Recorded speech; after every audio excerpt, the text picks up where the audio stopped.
فرمایا اذا بشر احدهم بالانثى، جب ان کو لڑکی کی خبر دی جاتی ہے کہ بیٹی کی ولادت ہوئی ہے، ظل وجهه مسودا وهو كظيم، ان کا چہرہ سارا دن سیاہ رہتا ہے اور یہ غصے کے کڑوے گھونٹ کو پی رہے ہوتے ہیں۔ عربوں میں عادت تھی کہ جب اطلاع ملتی تھی نا کہ بیٹی پیدا ہوئی ہے تو خوش ہونے کے بجائے چہرے پہ سیاہی آ جاتی تھی، سارا دن چہرہ سیاہ رہتا تھا، یہ کیا ہو گیا؟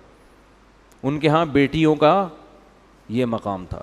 یتوارا من القوم من سوء ما بشر بی، فرمایا جو اسے خوشخبری دی گئی ہے نا بچی کی، اس کی برائی کا اس کے چہرے پہ ایسا اثر، اور وہ اتنی ذلت محسوس کرتا تھا کہ یتوارا من القوم، سارا دن اپنی قوم سے منہ چھپاتا تھا، سارا دن اپنی قوم سے منہ چھپاتا تھا۔ ایمسکہ علی ہون ام یدسہ فی التراب، اس ٹینشن میں سارا دن گزرتا کہ میں ذلت برداشت کر کے اسے پالوں یا اسے مٹی میں دفن کر دوں۔ یہ کس کی عادت تھی؟ عربوں کی۔ بیٹی کی پیدائش پہ چہرہ کیا ہو جاتا تھا؟ سیاہ، اور ذلیل ہو کے چھپتا پھرتا تھا۔ میں نے وہ قبرستان دیکھا ہے جہاں بیٹیوں کو دفن کیا جاتا تھا، آج بھی موجود ہے، جو بھی جاتے ہیں دیکھ سکتے ہیں۔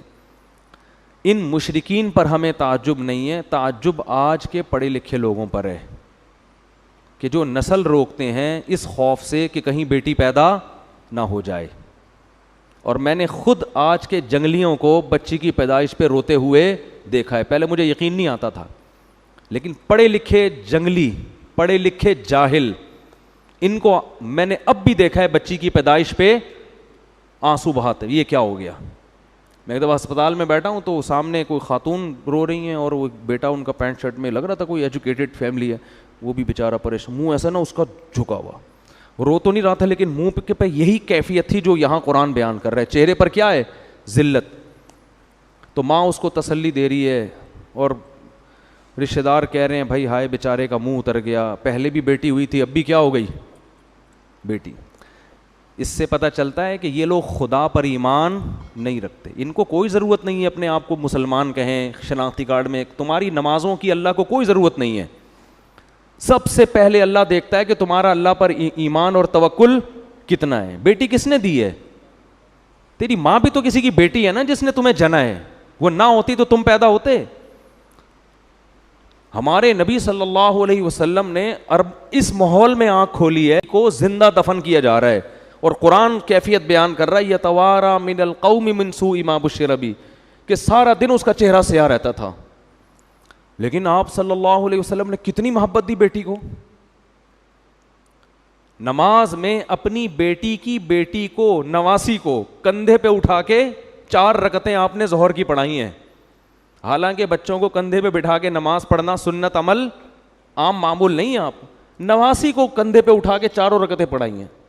جب رکوع میں جاتے تو اٹھا کے نیچے کر دیتے، اور جب اگلی رکعت میں کھڑے ہوتے پھر اٹھا کے کندھے پہ بٹھا دے۔ اتنی محبت آپ نے اپنی کسی اولاد کو، بلکہ کسی بچے کو بھی نہیں دی ہوگی۔ بھائی زیادہ زیادہ اتنی محبت دے دی نا، کسی بچے کو گود میں اٹھا لیا۔ صحابہ کہتے ہیں ہم نماز کے انتظار میں تھے، آپ صلی اللہ علیہ وسلم جب آئے ہیں تو ہم حیران ہو گئے کہ آپ کے کندھے پہ آپ کی نواسی بیٹھی ہوئی ہے۔ نواسی تو تھوڑی دور ہو گئی نا، بیٹی کی بھی بیٹی ہو گئی، تو ہم حیران تھے یہ کیا ہوا ہے بھائی۔ اور اسی طرح آپ نے نیت باندھ لی ہے بھائی سید الانبیاء ہیں اور نواسی کو کندھے پہ بٹھا کے نماز پڑھا رہے ہیں، پیچھے ابو بکر، عمر، عثمان، علی جیسے لوگ کھڑے ہوئے ہیں، اتنی مبارک محفل۔ اب حیران ہے صحابہ، فرماتے ہیں جب رکوع میں گئے نا تو اس کو اٹھا کے، کیونکہ گر جائے گی نا وہ، چلو اب ایک دفعہ نیچے رکھ لیا تو کافی ہے، اگلی رکعت میں کھڑے ہونے سے پہلے دوبارہ اٹھا کے کندھے پہ بٹھایا اس کو، 4 رکعتیں اس طرح سے پڑھی ہیں۔ علماء کہتے ہیں اس میں حکمت یہ تھی عربوں کے دل سے بیٹی کی نفرت کو کھرچ کھرچ کے نکالنا۔ اتنا پروٹوکول تو حسن حسین کو بھی نہیں دیا آپ صلی اللہ علیہ وسلم نے، ان کو بھی کندھے پہ بٹھایا ہے، خطبے میں گود میں اٹھایا ہے، نماز کندھے پہ بٹھا کے 4 رکعتیں نہیں پڑھائی ہیں۔ تو کیا کس مذہب سے تمہارا تعلق ہے اور تم منہ بنا رہے ہو؟ بھائی 10 بیٹیاں ہو جائیں، 15 ہو جائیں، 16 ہو جائیں، 20 ہو جائیں، کوئی بات نہیں، اللہ کی نعمت ہے، خوش ہو اللہ کے۔ اور اللہ بیٹا دے کے اس کو نافرمان بنا دے, تمہارے سر پہ جوتے لگا رہا ہو.